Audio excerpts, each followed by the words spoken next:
and no negative beasties and things that go bump in the night. Good Lord, deliver us.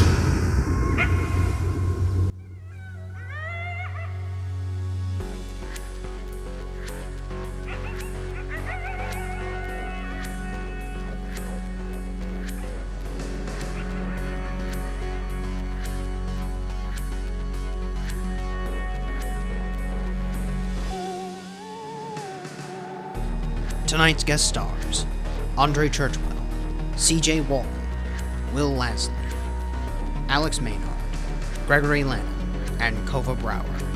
And here's your host, Count Drahoon.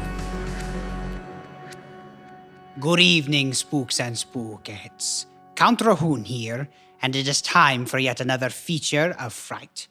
Before we begin tonight's show, allow me to tend to the castle-keeping notes. If you love Count Drahoon's feature of fright, might I suggest becoming a patron through our Patreon page.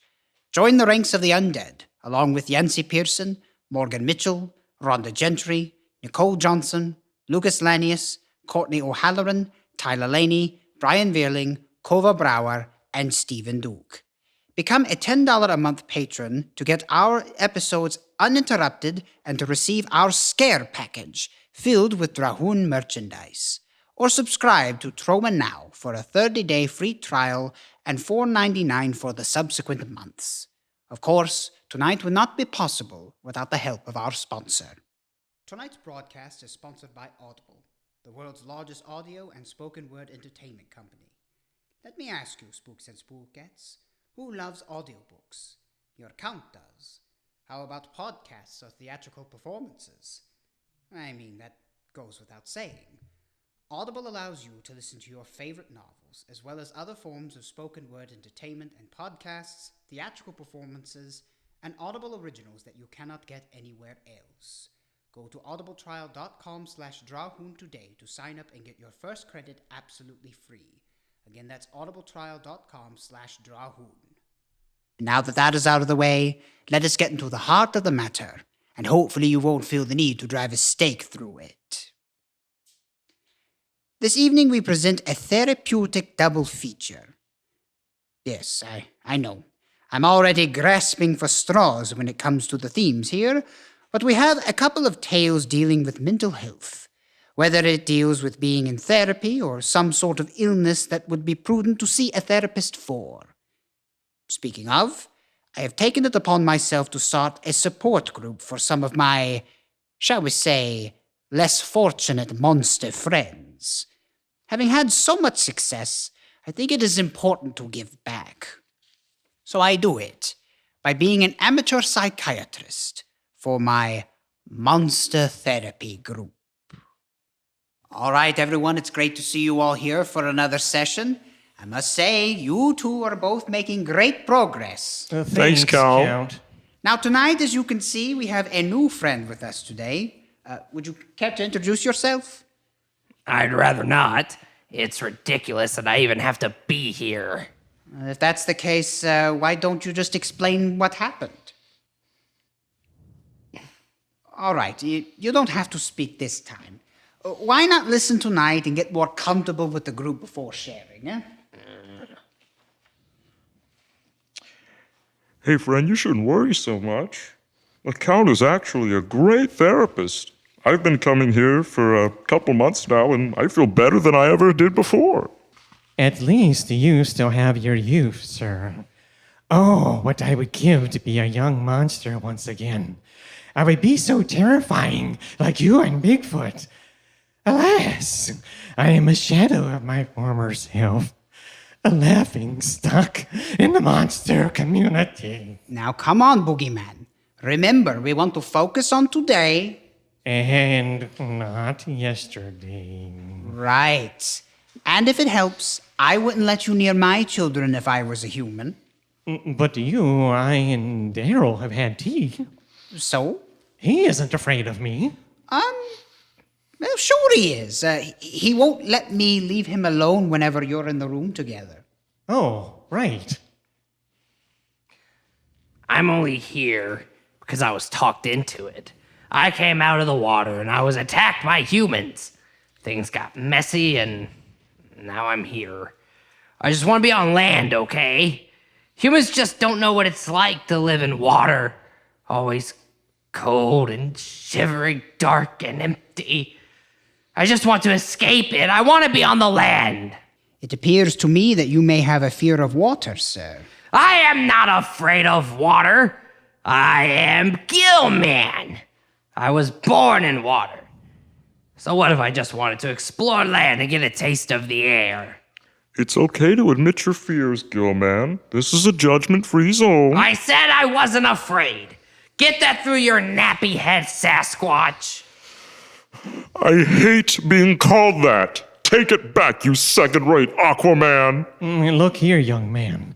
You shouldn't go about insulting the lady like that.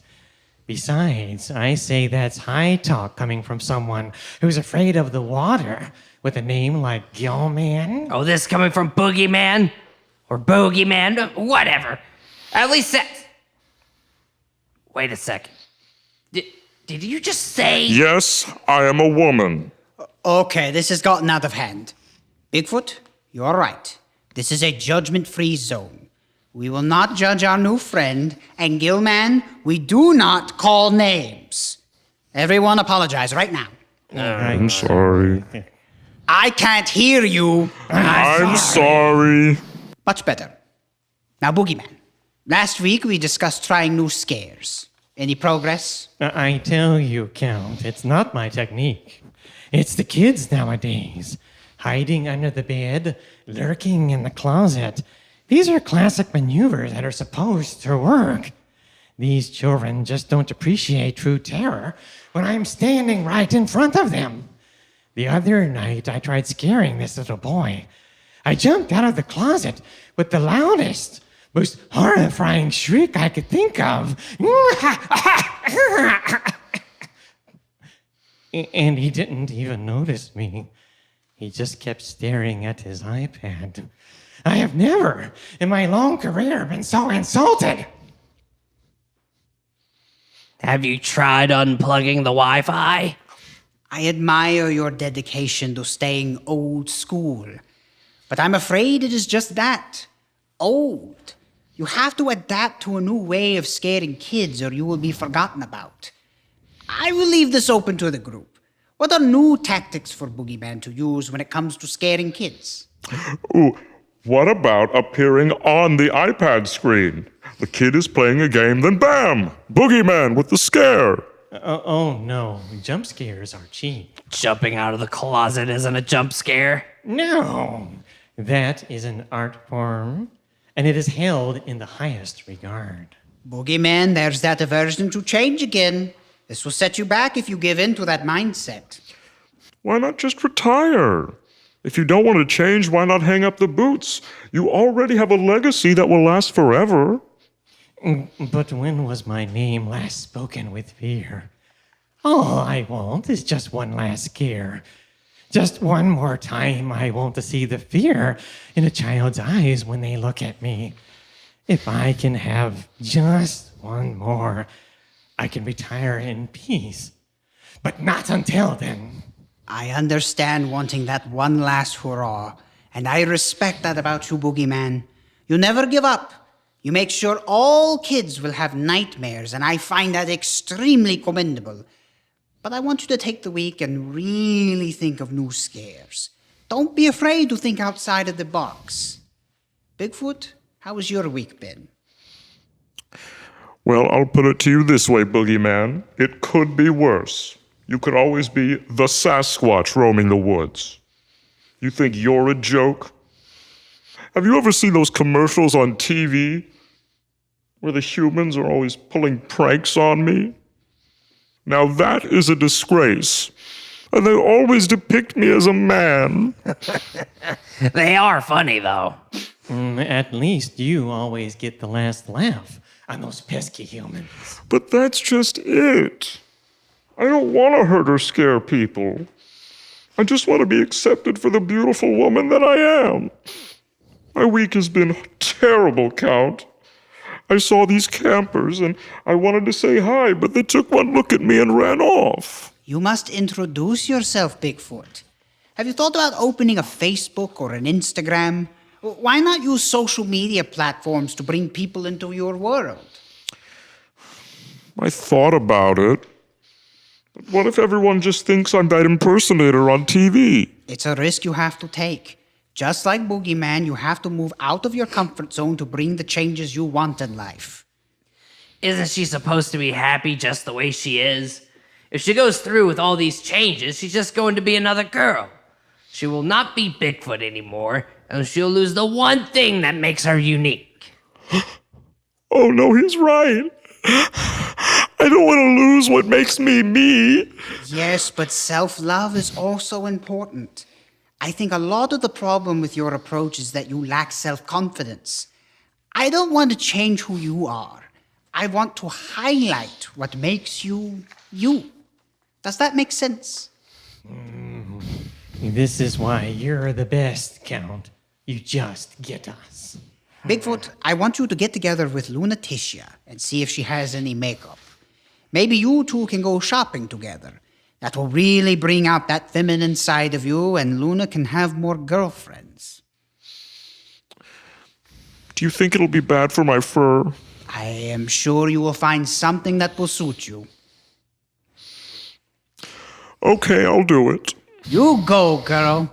I will have her reach out to you soon to get something set up for next week. Thank you so much. Now, Gilman, is there anything you would like to share? Yeah. I'm still not comfortable with all this. It's not just the water, is it? I didn't choose the water. I've always wanted to be on land. But I am a monster. Humans couldn't accept me and they tried to kill me for it. Tell me about it. Join the club. Well, this time around, there was much more involvement than just you being attacked. Was there a young lady involved as well? I was being set up. I did not abduct that woman. Humans will do anything they can to pin the blame on the outsider. They took one look at me and that was it. My life ruined in an instant. No exploring the land, just being forced back into the depths of the lagoon. And I will not have it anymore. Boogeyman, I say the two of us get together and really scare these humans. I have a target range, Gilman. I don't scare adults. I have a reputation and a standard to maintain. Think of the terror you will bring to adults. You scare them, they pass it along to the kids. You will be back and bigger than ever.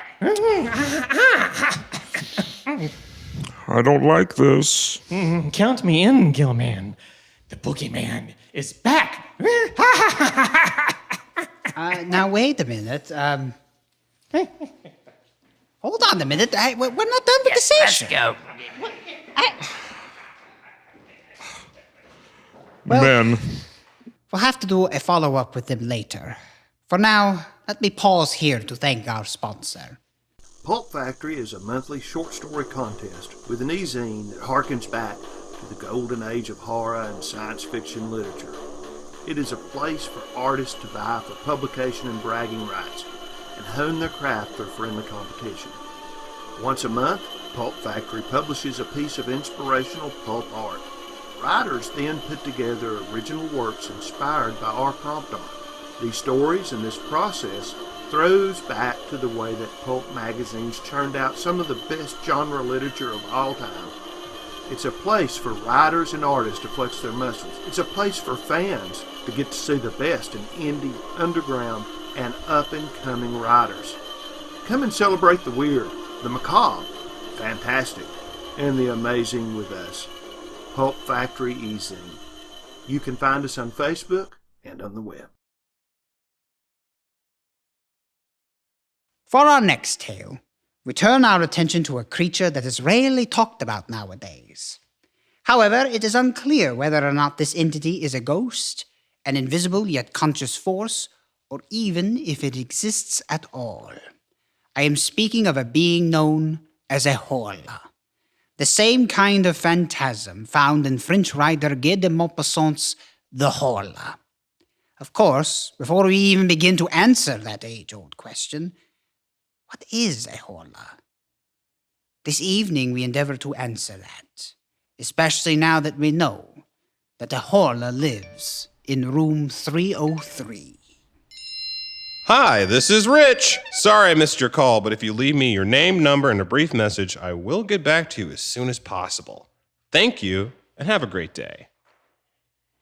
Rich, can you please come over? That thing in 303 is trying to get in. Rich, I know you don't want to talk to me, but please, I really need you. I'm really, really scared. Please call me back. Sophie Kupacek, age 23, former aspiring singer and self-professed recovering drug addict. The following conversation that is to be had will put her sobriety under scrutiny by her brother Rich, who is due to arrive right now. Sophie? Sophie, answer the damn door, please. Is that really you? You called me 20 minutes ago. I threw on my coat and came as fast as I could. What was the name of my hamster? What? I just want to make sure it's actually you. Are you kidding me? Just humor me. Bilbo. We watched the Hobbit cartoon for the first time, and you said we thought his furry feet were cute, so when Mom got a hamster, you named him Bilbo. You happy? Rich, come in. What's going on? There's somebody who lives in 303. Okay. Let's forget it. I don't get it. People live in apartment buildings. Yeah, but this guy it's different. At least I think it's a guy. Sophie, that's kind of tacky. I don't mean it that way. I'm saying that I'm not sure it's a real person. What did you take? Nothing. Bull, what did you take? I've been clean for 6 months. You hallucinate when you're I'm not coming off anything. You can call my counselor. See, I wish I could. And then I could say, hey, that puts my mind at ease. But then there was that time you had your drug dealer boyfriend act like your counselor to fool me and Mom. Fine, I get it. You're not gonna believe me no matter what I say. I guess I deserve that. But I'm telling you, there's something wrong. I wouldn't have called you otherwise. I don't know why I keep doing this. I said I wasn't going to put my foot down this last time, and here I am doing exactly what I said I wouldn't do. But I haven't asked you for anything. Yet? I don't want your money, Rich. I just want to see what's going on. Absolutely not. Please. And do what? Ask them if they're real because my drug addict sister needs clarification? That hurt. Well, you know, that's absolutely nothing compared to the hurt you put me through. All those nights driving around town looking for you, finding you strung out in some alley half dead. I know. Or the thousands of dollars that we put up to send you to rehab 3 times. I know that too.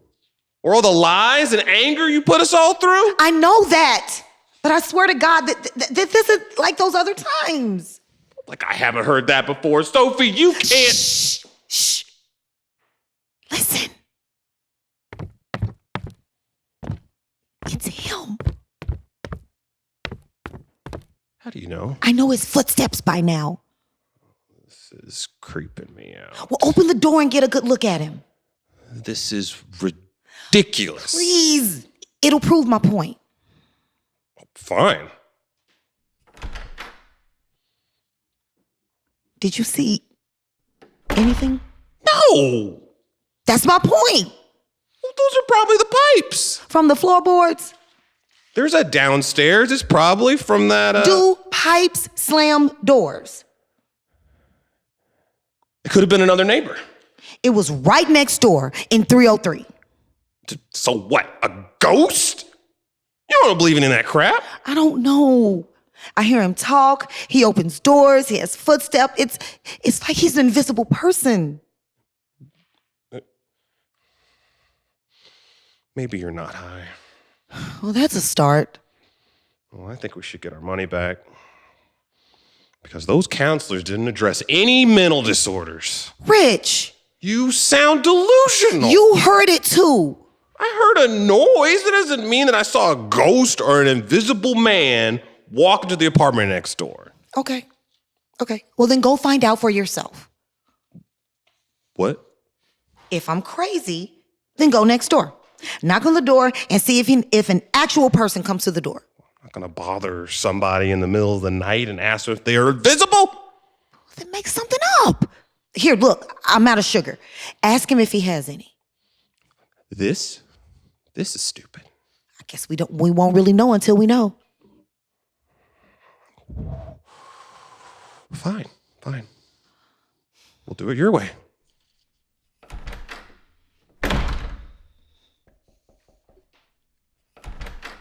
Is everything all right? I'm sorry to bother you. I know it's late, but I was wondering if you had any extra sugar. You know, my sister and I are making coffee and finally noticed that we were out. Oh, of course. Just give me a minute. I just bought a box of packets. I'll get you some. I really appreciate it. You don't mind stevia, do you? No, not at all. All right, here's a handful. Anything else? No, I'm all set. Thanks a lot. No problem. What are neighbors for?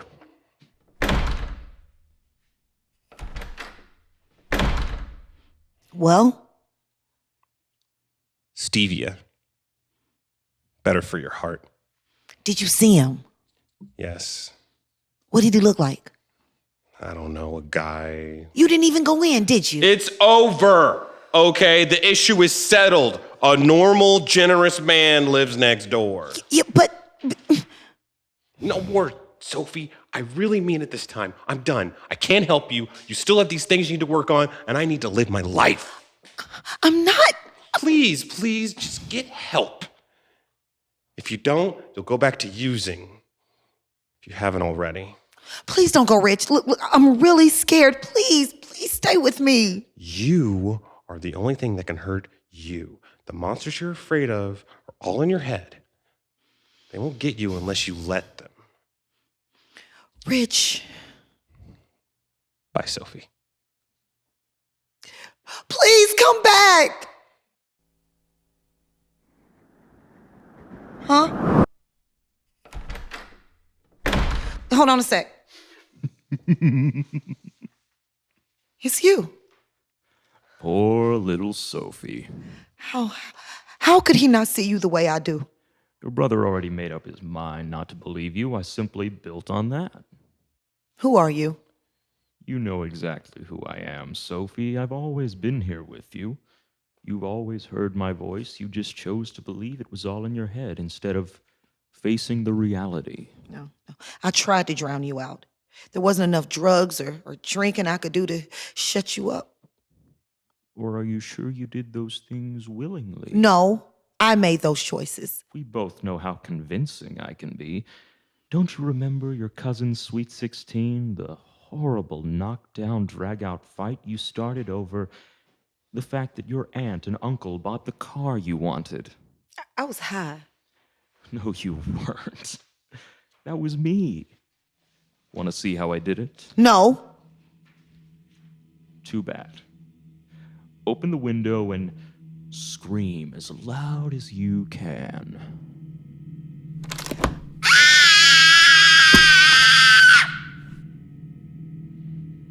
See? How did you? Humans are not hard to manipulate. Most of the time, I don't need to use my abilities to get them to do anything. All you have to do is whisper. Whisper about their jealousies, their insecurities, indulgences. And they move pretty quickly. You are quite resilient at times, so I need to pull out all the stops. That's why I stayed with you. You were a challenge. But why? Huh? Why make me do drugs or fight my cousin or any of the horrible things I've done? You're too much fun. Wait. What are you doing? You didn't think I didn't know how to kill a Horla, did you? Put the lighter down. You'll blow this apartment up. I'll shut it off if you go away. It's not as simple as that. I can't just go away. Go somewhere else. Leave me alone. Oh, Now put... Let me out! Stop! Stop!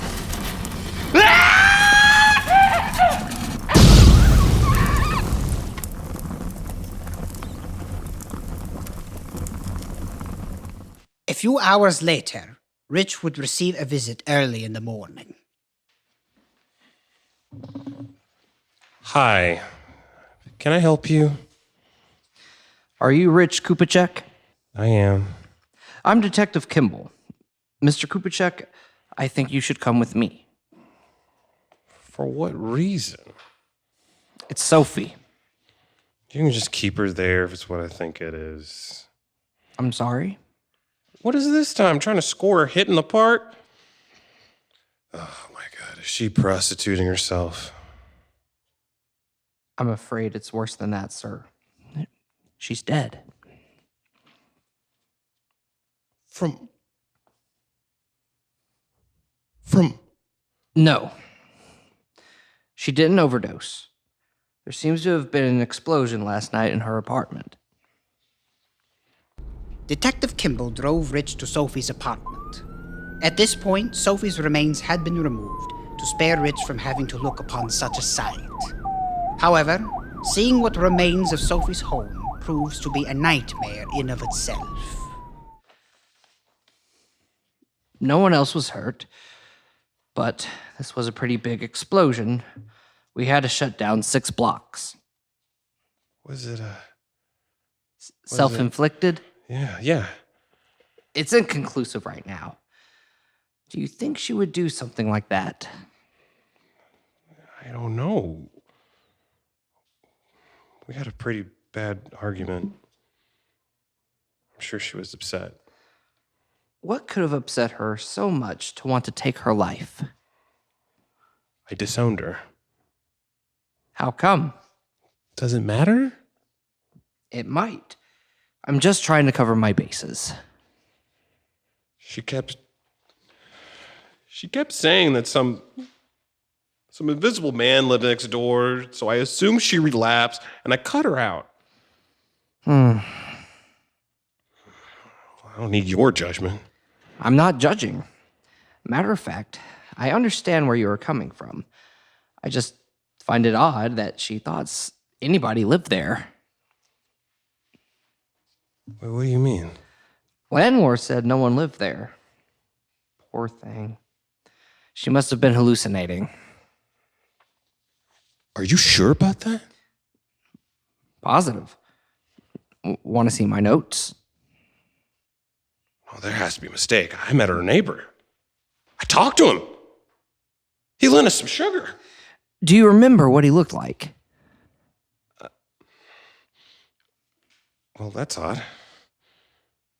I don't actually. I don't remember seeing his face. Did you get a name? No, but I swear I talked to him. He was in his apartment last night. I heard his voice, his footsteps. He even opened and closed his door.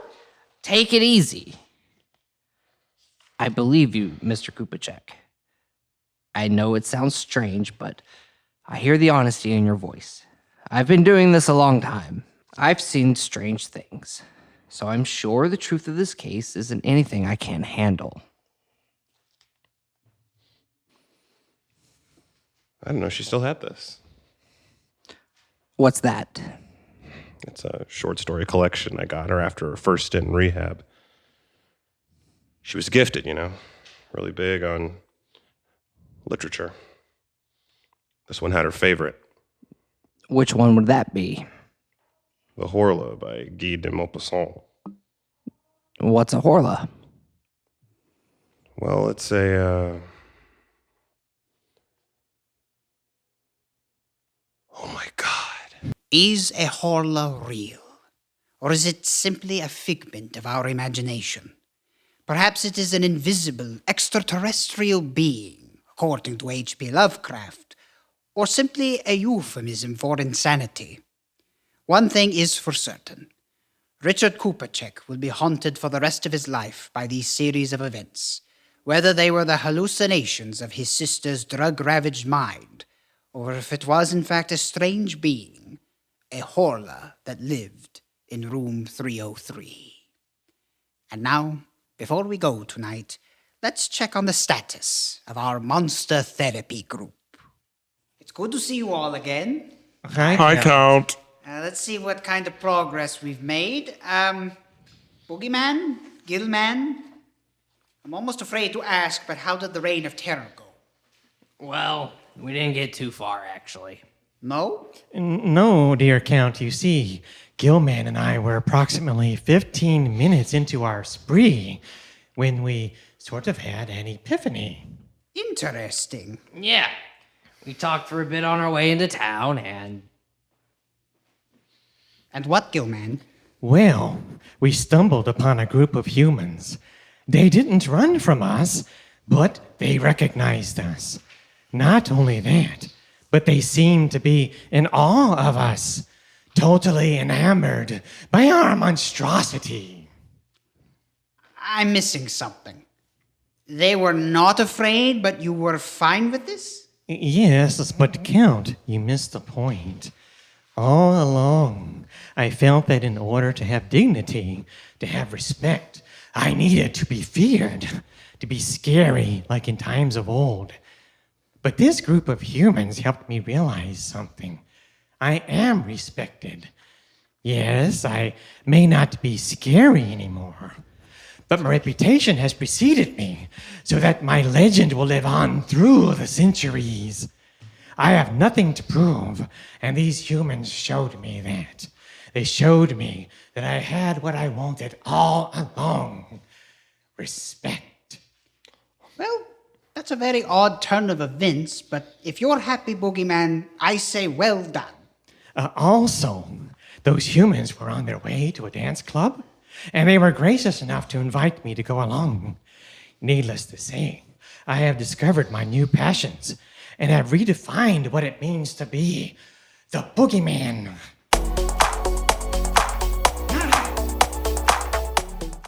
Well, keep us in the loop on that one. Bigfoot, how did shopping with Lunaticia go? Oh, Count, it was so magical. Lunaticia is the best friend a girl could have. Words I never thought I would hear. She knew right where to look, and we picked out the perfect makeup and new wardrobe that highlighted my best qualities. Who knew I had a badunkadunk? A what? A big butt, a ghetto booty, a big fat ass. Well, maybe we should start calling you Big Butt instead.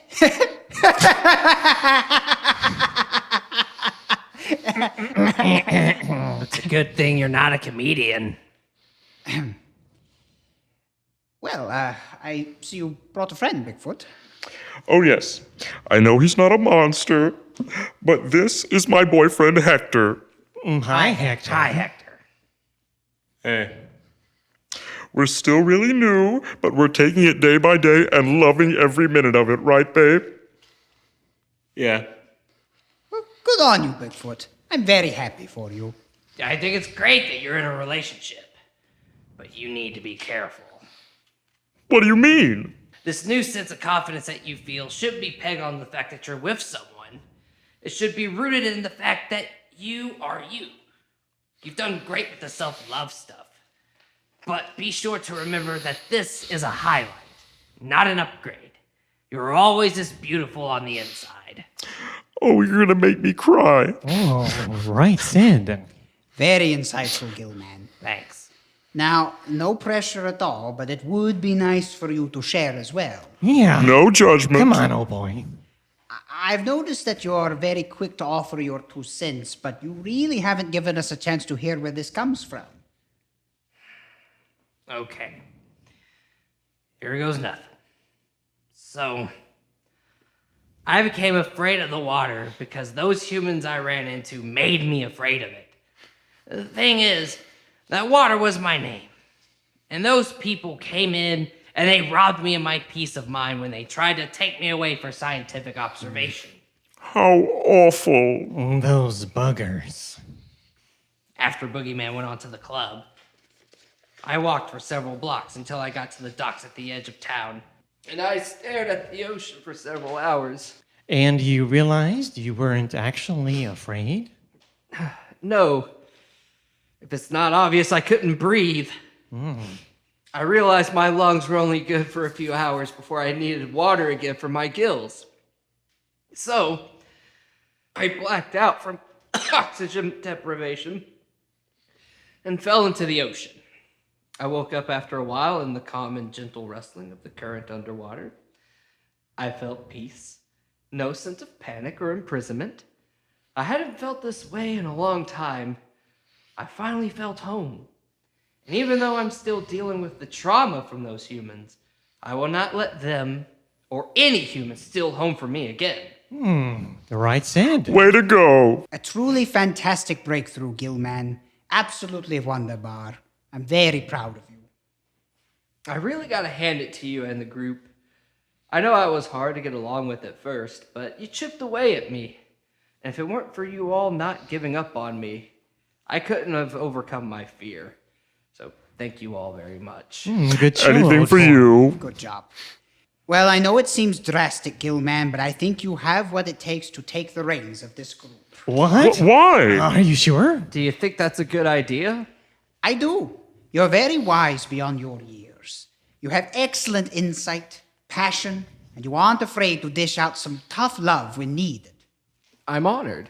Besides, I have a podcast to run, and I'm not actually a licensed therapist. Neither am I. Doesn't matter. They are all yours, unless, of course, there's any objections. Not at all. Hurrah Happy for to have you. Gilman. Woo-hoo. Well, they're all yours, Gilman. Best of luck to you.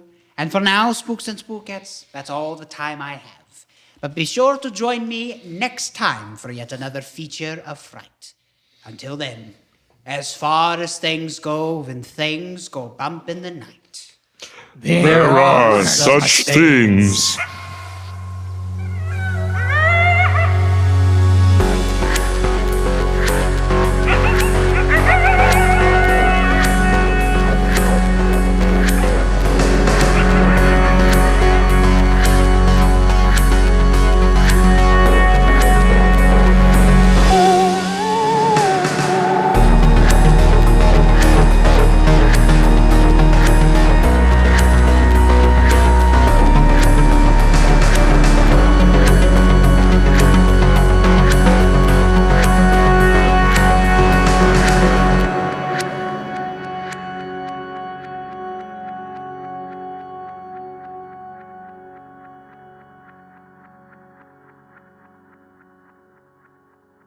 Don't touch that dial, Spooks and Spookettes. My interview with Glenn Gould of Cemetery Tales is up next. Good evening, Spooks and Spookettes, and welcome to the interview portion for this episode of Count Drahoon's Feature of Fright. As always, we are picking this month to spotlight a local artist and their interesting talent that we choose to showcase here for the show. This evening, I am actually interviewing another horror host. He hosts a program very similar to mine, although they don't exactly... well, everyone is talented on the show, but they don't necessarily branch out into the variety show program that we do, but they do scary stories. I'm very honored to be joined by my comrade in the horror hosting world, Mr. Glenn Gould. Glenn, say hello to everyone. Always pleasure to meet a colleague, Count. So, Glenn, tell us about Cemetery Tales and your role with the show. Oh, well, Cemetery Tales, when you get down to it, we do mostly fables and morality plays, that kind of thing. I'm something of a Karin on the river Styx. Tomb Watcher always puts on a hell of a spectacle. I'm just delighted to be a feature player on his show.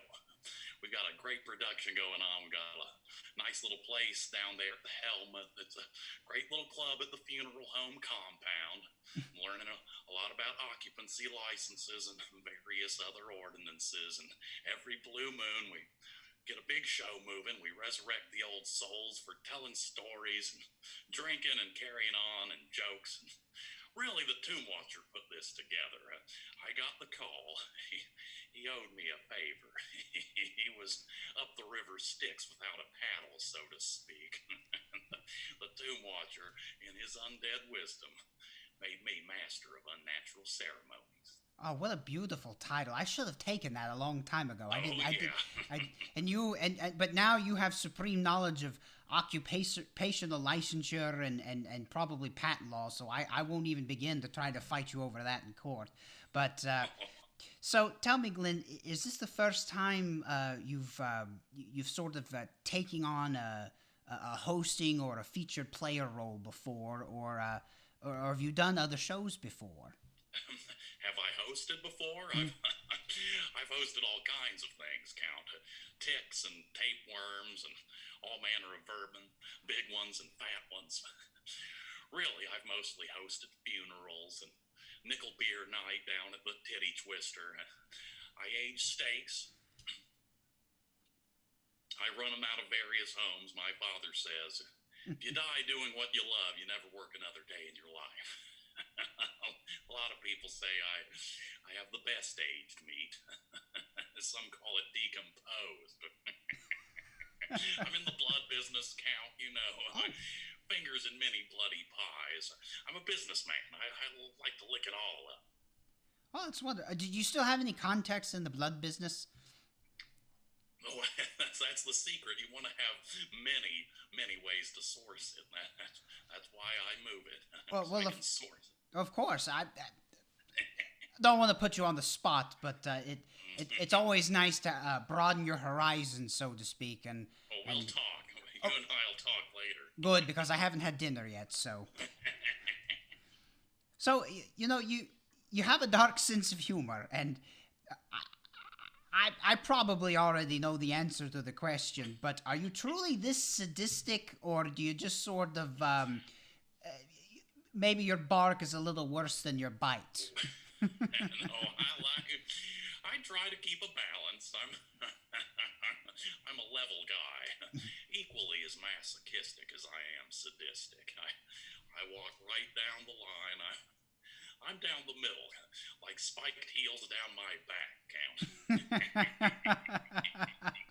Yes, you know what I mean. I do. Not a lot of people can balance that tightrope. So Yeah, it's a daily challenge. Indeed. Wow. So I'm kind of curious. What, if I'm not putting you on the spot, what's the most ghoulish thing you've ever done? Or is it too much for a PG-13 rated show? Well, let me put it this way, Count. I wasn't born Glenn Gould. Glenn Gould is someone I became when I went on pilgrimage. But along this path, I've done a lot of questionable things.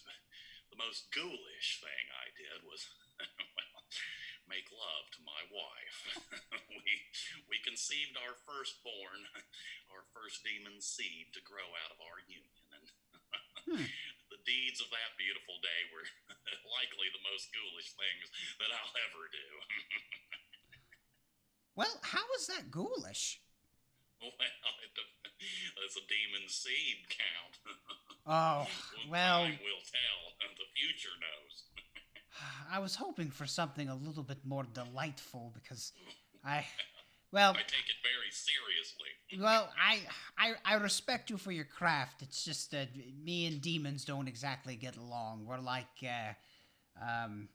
it's like oil and water, or vinegar and water, however the humans say. So I had a really bad experience with demons before, but to each his own, my friend. No judgment here. Right. So I'm curious. With Cemetery Tales, have you sort of gone back and taken any inspiration for your hosting abilities, either from this world or from the monster world, or are you just sort of winging it? Well, I'm very conventional, Count. Very, very conventional. Vincent Price comes to mind, and some of the local spooks, the Bat Poet, Dr. Gangrene, DJ Ichabod. I think inspiration, though, it can be found anywhere. Like a big moment of inspiration for me came when Abraham was putting on a great show and he was going to kill Isaac, but he lost his nerve. He couldn't seal the deal. I wish God would ask me to kill my son. Oh, no. I'd even settle for the Doom Watcher to ask me, but see, things like that make me want to keep pushing myself. I've always been looking for someone to take things to the next level. Someone's always going to do it. Someone's going to get there. Might as well be the gravedigger in me. Well, speaking of Gravedigger, I'm glad you brought him up, because you seem like a fun guy, a very devilishly fun guy. So I'm kind of curious, what are some shenanigans that you and Gravedigger do after the show? Or are you that close outside of the show? You just sort of meet up whenever you're about to record? Oh, well, really, there's not much of a line between work and play. Well, this is true. it's all the same, Count. You know what I mean. There's the usual casket pranks. And, well, I'm not saying that we have any connection to, you know how you hear about these regional farm animal mutilations, but that's just what I thought when you asked that. We like to have a good time, you know. We drive the curvy mountain roads at high speeds. Boy, that'll make you feel free. Nothing spells freedom like sparking up the guardrails on a mountain road. So really, we're regular guys, Count. We like armchair travel, fireworks against the night sky, demolition derbies. We went into town last week. We saw the new Donnie Giovanni. Great art like that it's a mirror to my life. We really go for things like that. So would putting up a bunch of random monoliths be outside of the possibility for you and Gravedigger? Anything with the promise of novelty and deviltry. We'll try anything once, or really we'll try anything at least twice to make sure. I didn't want to out you for that, but it seemed plausible that you might have been behind that, you devil. You do a little traveling now. Hey, Romania this time of year is fun. I should know, right? I hope so. I should hope so.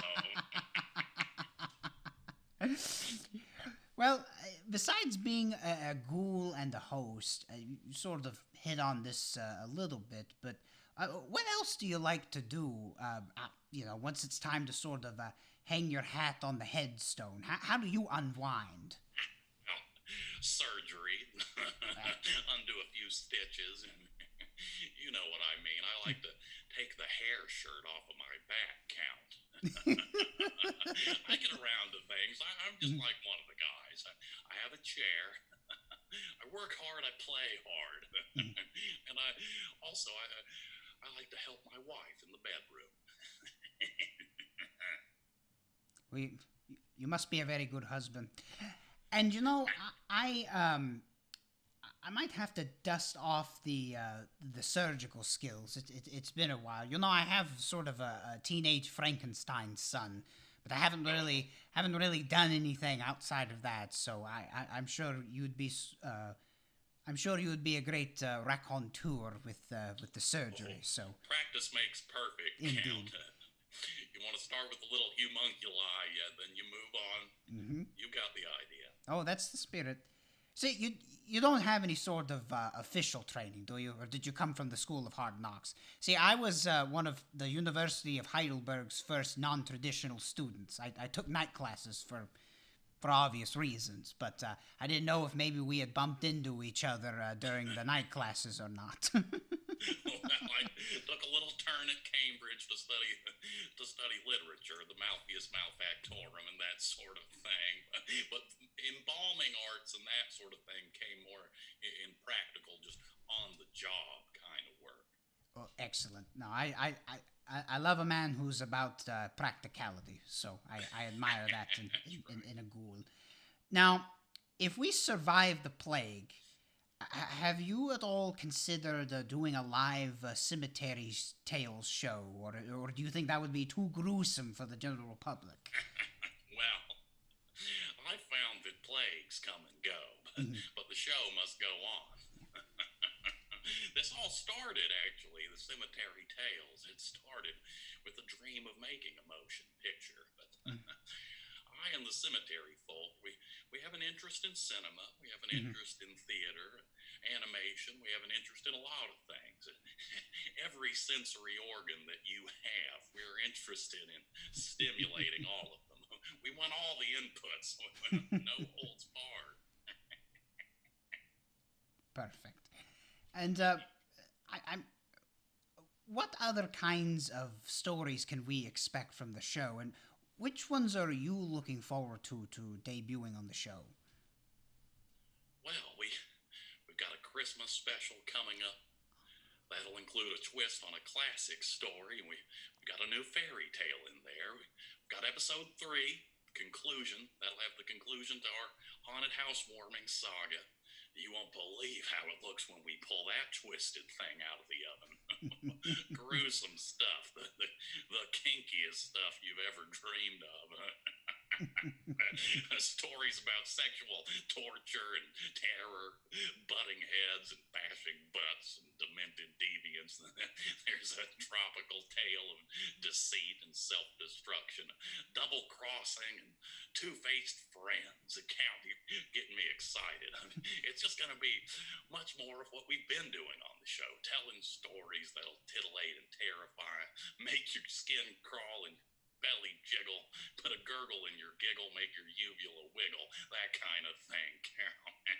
Well, this is the perfect kind of show for the audience here at Troma Now, so I'm sure you got everyone else salivating, including yours truly.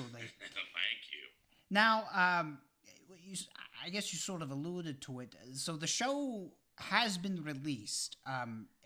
Where can we check out Cemetery Tales? I have that information here. Gravedigger gave it to me.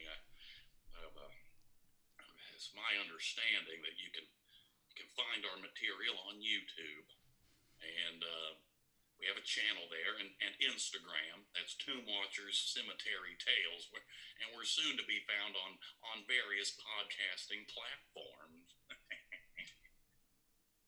We're very excited.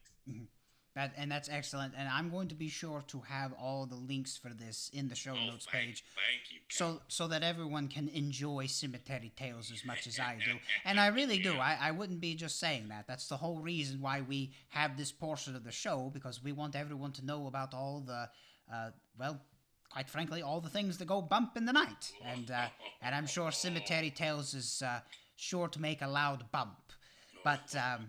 But anyway, we're sort of wrapping things up here. What we're going to do to end in the episode, we actually have a little 10-minute clip for the second episode of Cemetery Tales. Now, before we play it and essentially play off, I wanted to know what were your thoughts going into this recording? And as far as recordings go, has this all become second nature to you at this point? Or is it still unnerving to be mingling with the land of the living? Well, there's more than one way to prey on a man. A human, that is. That's what we're all pretending to be. But how sumptuously presumptuous to think that it's a difficulty for me. But this clip is from our haunted housewarming saga. It's about a terrifying old mansion where mysterious forces are at play. And in this clip, two friends are having a misunderstanding about the stressful goings on. And let me tell you, making this scene felt about as natural as a scene can feel, Count. This kind of thing is everyday life for us. Well, excellent. I wouldn't expect anything less, so we'll go ahead and roll the clip and thank our esteemed guest, Mr. Glenn Gould of Cemetery Tales. And as soon as you log off here, Spooks and Spookettes, be sure to check them out. But for now, that's all the time we have. But be sure to join me next time for yet another feature of fright. But until then, as far as things go when things go bump in the night.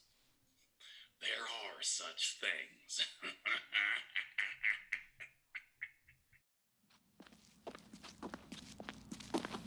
Valerie, we need to talk.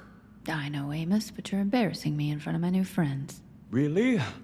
I'm so sorry, but you've been avoiding me all night. If you thought some space between us was what our relationship needed, then what am I doing here? Well, I thought that if you got to know the Ronaldos the way I have, then maybe you could be more understanding of my needs. Your needs, right. The ever-growing list of lascivious kink. They help you with that, huh?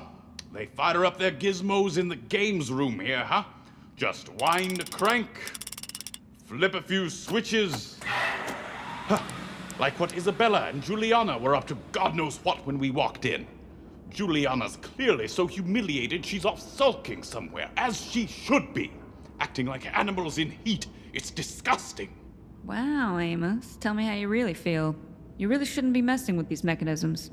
I barely have any experience with them myself. I find that hard to believe. Nice. Well, I can't believe I thought there was any hope in opening your mind. This was a mistake.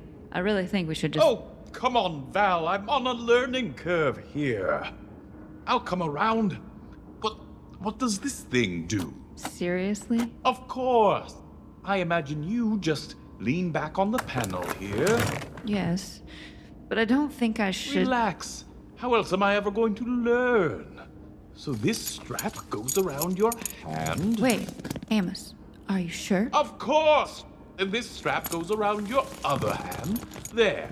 This doesn't seem like you, Amos. It's really fine if this is all too strange. It's not for everyone. That's okay. Actually, this stuff is feeling more and more like me by the second. Now, this lever lifts you and the panel off the floor, right? Whoa. I'm telling you, I really don't know much about this. I think we should... Well, I'm really getting a knack for it. Amos! Get me down from here! Here, just one more thing to buckle down. Stop it! There now, I can finally hear myself think. This place is really starting to speak to me, you know. Of course you do. You were right about everything. It's positively enchanting here. Just a few cranks on these levers and you'll be right as rain. Help! There, that should do it. Get me out of here, Amos! Let me down! Help! In a moment you'll be swallowed up in the walls. But you already knew that, didn't you? Fantastic. Oh, Valerie, I'm having so much fun here. Really, just feeling right at home. The Ronaldos must be putting on a great show in the garden. I'll leave you to it. I'll check back with you later.